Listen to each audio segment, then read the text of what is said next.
और फिर एक बड़ी खबर आ रही है सामने मंत्रिमंडल विस्तार को लेकर।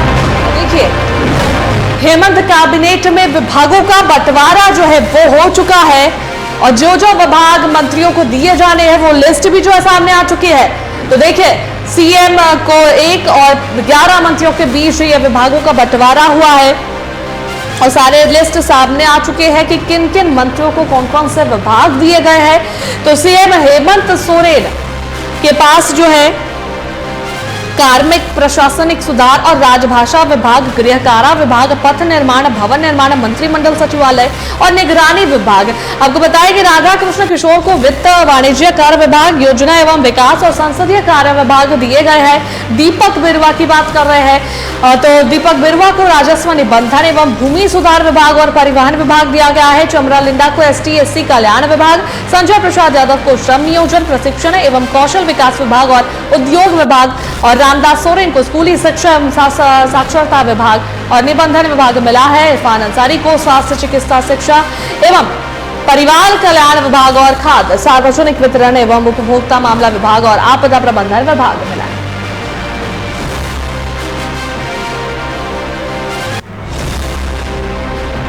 और इस पर अधिक जानकारी के लिए हमारे editor in chief Rakesh ji जुड़े हैं। एक बार उनका रुख कर लेते हैं। राकेश जी, देखिए, TV45 जो लगातार दावा कर रहा था 4 मंत्री जो कि कांग्रेस कोटे से आते हैं उनके विभाग को लेकर, यह दावा सच हुआ। जिस तरीके से अभी बातें आई सामने, जिसमें मंत्रिमंडल विस्तार में राधा कृष्ण किशोर को वित्त विभाग मिला है, इरफान अंसारी को स्वास्थ्य, दीपिका पांडे सिंह को ग्रामीण विकास विभाग और शिल्पी नेहातरकी को कृषि विभाग मिला है। और ये दावा जो TV45 लगातार कल से कर रहा था, ये सच होता दिख रहा है। देखिए नुका, निश्चित तौर पे कहा जा सकता है कि लगातार हम बातचीत कर रहे थे कि राज्य में किस तरीके से विभागों का बंटवारा होगा। मंत्रिमंडल के विस्तार के साथ ही इस बात की कवायद चल रही थी कि कौन से विभाग में किसको रखा जा सकेगा। तो निश्चित तौर पे कहा जा सकता है कि वरीय जो नेता है, खास करके जो सीनियर लीडर माने जाते हैं और जिनकी जिम्मेदारी ज्यादा बढ़ाई गई है, वित्त विभाग, जैसा कि हम लोगों ने कल भी चर्चा की थी, राधा कृष्ण किशोर के जिम्मे गया है। परिवहन दीपक बिरुवा के पास जो महत्वपूर्ण विभाग में मैं उसकी चर्चा करना चाहूंगा, अनुसूचित जनजाति और जाति, अल्पसंख्यक और खास करके पिछड़ा वर्ग कल्याण को लेकर के जो चंद्रलिंडा अमूमन इस मुद्दे पे बातचीत करते हैं, उनको जिम्मेदारी दी गई है। श्रम नियोजन पहले भी RJD के पास था, आज भी उनको दी गई है जिम्मेदारी। रामदास सोरेन को स्कूली शिक्षा एवं साक्षरता विभाग दिया गया है। इसके बाद साथ इरफान को हेल्थ, जो कि हम कल भी चर्चा कर रहे थे कि अगर स्वास्थ्य विभाग अगर दिया जाए डॉक्टर इरफान अंसारी को, पेशे से वे डॉक्टर है, तो ऐसे में शायद उनको एक पहुंच पकड़ देखने को मिल सकती है। हफीजुल अंसारी को इस बार अलग जिम्मेदारी भी दी गई है, जल संसाधन विभाग, जो राज्य के लिए काफी महत्वपूर्ण विभाग है। दीपिका पांडे ग्रामीण विकास विभाग दिया गया है, यानी कि गाँव के विकास के लिए जो योजनाएं होंगी इनकी जिम्मेदारी निश्चित तौर पर विभाग को भी काफी अहम माना जाता है। पेयजल स्वच्छता, जिसको लेकर चर्चा चलती रहती है अक्सर राज्य में, वीरेंद्र प्रसाद को दिया गया है। सुदीप सोनू को नगर विकास की बात कही है। और शिल्पा की हम लोग शिल्पी नेहातरकी की बात कर रहे थे, इसी पशुपालन एवं सहकारिता विभाग। तो तमाम जो मंत्री नए बने हैं उनको ये विभाग तो दे दी गए हैं, लेकिन फिलहाल की बातचीत की जाए तो बड़ी जिम्मेदारी होगी इन तमाम मंत्रियों पे, क्योंकि सभी विभागों की महत्ता राज्य को अलग अलग तरीके से देखने की जरूरत महसूस होती है। और मुझे लगता है कि एक बार फिर से मुख्यमंत्री तमाम चीजों का आकलन करेंगे। आज ही कैबिनेट की बैठक होनी है और हो सकता है कि जैसे ही बातचीत होगी कैबिनेट के अंदर में, तब कहीं न कहीं कहा जा सकता है कि वे बेहतर ढंग से काम की तैयारी करेंगे। जी बिल्कुल बिल्कुल राकेश जी, और देखिए जिस तरीके से विभागों का बंटवारा हुआ है काफी सोच विचार कर हुआ है, क्योंकि देखिए कल सारे मंत्रियों ने शपथ ले ली और उसके बाद से संशय जो है वो बरकरार था कि कौन सा विभाग कौन से मंत्रियों को दिया जाएगा। और इसी को लेकर जो है आज एक चिट्ठी भी वायरल हुई जिसमें ये बातें आ रही थी सामने कि विभागों को जो है बदला गया। ये कांग्रेस कोटे से खासकर जो मंत्री हैं उन लोगों ने ये मांग की थी कि जो विभाग उन्हें दिए गए वो बदल दिए जाए, और अब जो सामने लिस्ट आ रहा है वो उनके मांगों के अनुसार ही है। तो कहीं ना कहीं ये जो विभाग का बंटवारा हुआ बहुत ही सोच समझ कर दिया गया है, ताकि जो जिम्मेदारी दी जा रही है उसे पूरी निष्ठा के साथ सारे मंत्री निभा सके।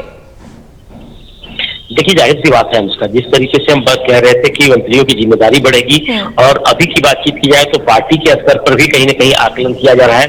उसमें 2-3 बातों का गौर भी किया जा सकता है, खास करके गठबंधन में जब दल शामिल होते हैं तो अपनी भूमिका, अपनी पार्टी की भूमिका, अपने इलाके की भूमिका और साथ साथ तमाम चीजों पर नजर रखी जा सकती है, जिससे आने वाले समय में उनकी पार्टी के कार्यकर्ता भी उनके साथ जुड़े रहें, और साथ साथ विकास की जब योजनाएं बनाई जाए तो तेजी से उस इलाके में भी काम किए जाए जिस इलाकों की चर्चा की जाती है।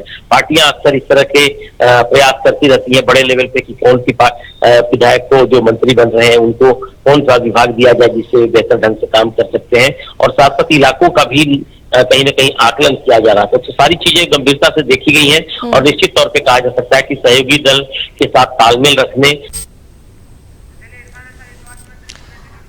बिल्कुल राकेश जी, आपको और रोकना चाहेंगे, और हमारे साथ जो स्वास्थ्य मंत्री इरफान अंसारी जी जुड़ने जा रहे हैं, एक बार उनका रुख करते हैं। इरफान जी, बहुत बहुत स्वागत है आपका टीवी 45 पर। और सबसे पहले तो बहुत बहुत बधाई, आपको स्वास्थ्य विभाग दिया जा रहा है, एक बड़ी जिम्मेदारी, क्या कुछ कहना चाहेंगे? धन्यवाद देना चाहता हूँ आदरणीय राहुल गांधी जी का।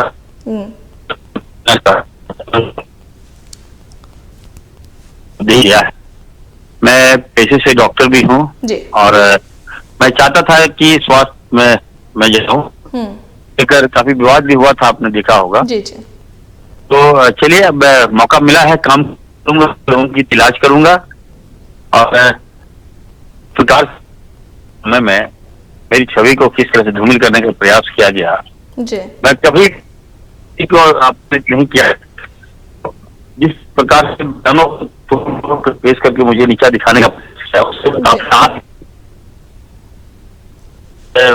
आदरणीय राहुल गांधी जी ने और मुझे बैकअप दिया है, उनका जीवन भर ही नहीं रहूंगा और काम करके दिखाऊंगा। तो ये 5 साल कैसा रहेगा? ये 5 साल, आने वाले 5 साल कैसे रहेंगे? आपके तरफ से क्या कुछ कार्य जो है वो मुख्य रूप से देखी जाएगी, की जाएगी जनता के लिए? स्वास्थ्य में आपको बदलाव देखने को मिलेगा मैम, एकदम व्यापक बदलाव होगा। लोगों को जो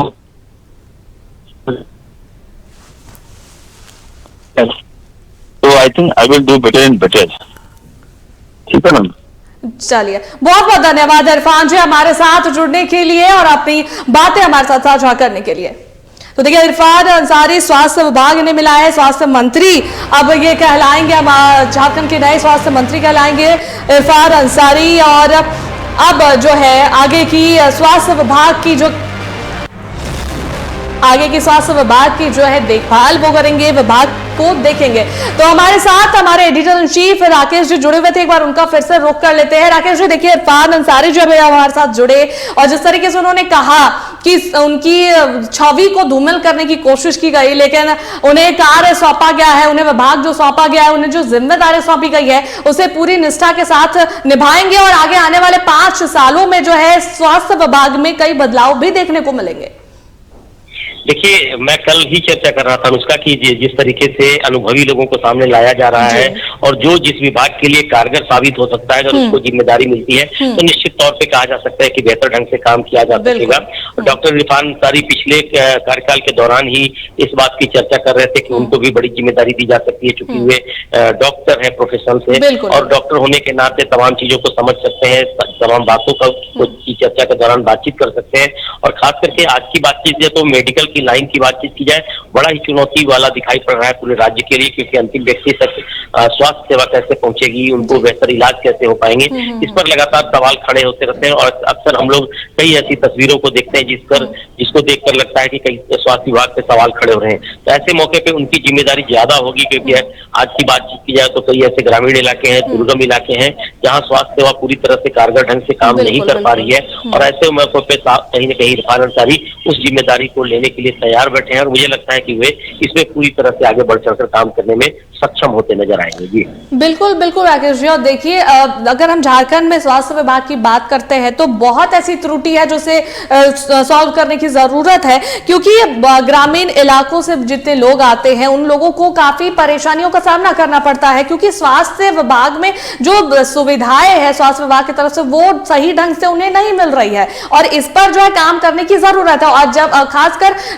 इरफान अंसारी खुद पेशे से डॉक्टर है, जैसा उन्होंने कहा कि वो खुद चाहते थे कि ये विभाग उन्हें दिया जाए ताकि वो इन लिंक जो है उनका काफी मजबूत माना जाता है स्वास्थ्य विभाग में। तो कहीं ना कहीं वो कार्य जो है सही ढंग से होने की जरूरत है ताकि खासकर ग्रामीण इलाकों के लोगों तक जो है वो सुविधा मिल सके, उन लोगों को जो परेशानी होते आई है अब तक वो आगे ना हो। देखिए उसका बड़ा सवाल होगा खास करके स्वास्थ्य को लेकर जब हम चर्चा करते हैं, क्योंकि हम बार बार इस बात की चर्चा करते हैं कि झारखंड की भौगोलिक और सामाजिक परिस्थितियां कुछ अलग हैं, और भले ही राजनीतिक रूप से तमाम चीजों पर एक साथ बातचीत की जाती है, लेकिन जब बुनियादी सुविधाओं की बातचीत की जाए तो आप देखेंगे कि कई ऐसे इलाके हैं, ग्रामीण इलाके हैं, दुर्गम इलाके हैं जहाँ जागरूकता की कमी है, और आप देखेंगे कि बच्चों में और खास करके महिलाओं में कुपोषण एक बड़ी समस्या है।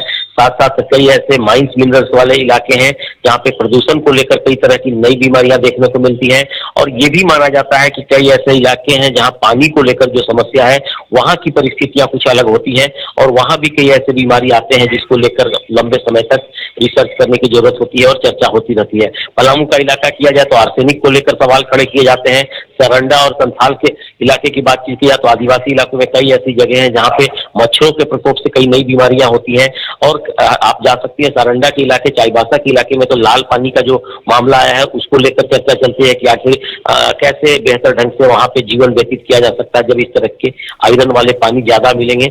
ये सारी समस्याएं हैं जिसको लेकर कहीं ना कहीं एक बार फिर से चर्चा करनी होगी, और जब विश्व स्तर पर महामारी की जब चर्चा हुई कोरोना काल में उस समय भी तमाम एक्सपेरिमेंट होते रहे, तो आज भी कहा जा सकता है कि कहीं ना कहीं कई ऐसे एक्सपेरिमेंट की जरूरत है जिसको लेकर समाधान की ओर जाया जा सकता है। तो मुझे लगता है कि अधिकारियों और मंत्री पद पर बैठे हुए व्यक्ति अगर सारी चीजों को समझने की स्थिति में आते हैं तो बेहतर ढंग से एक सेवा प्रदान की जा सकती है, और राज्य सरकार का एक महकमा होता है, कहीं ना कहीं एक मशीनरी है जो सिस्टम है, उस सिस्टम पर कारगर ढंग से काम किया जा सकता है। जी बिल्कुल बिल्कुल राकेश जी, आपने बिल्कुल सही कहा। और अब आगे आने वाले दिनों में जो है देखने वाली बात होगी कि आगे आने वाले दिनों में जो विभाग मंत्रियों को दिए गए हैं उन्हें वो किस तरीके से निभाते हैं, क्या कुछ बदलाव जो है हर विभाग में देखने को मिलता है। फिलहाल बहुत बहुत धन्यवाद राकेश जी हमारे साथ जुड़ने के लिए और बात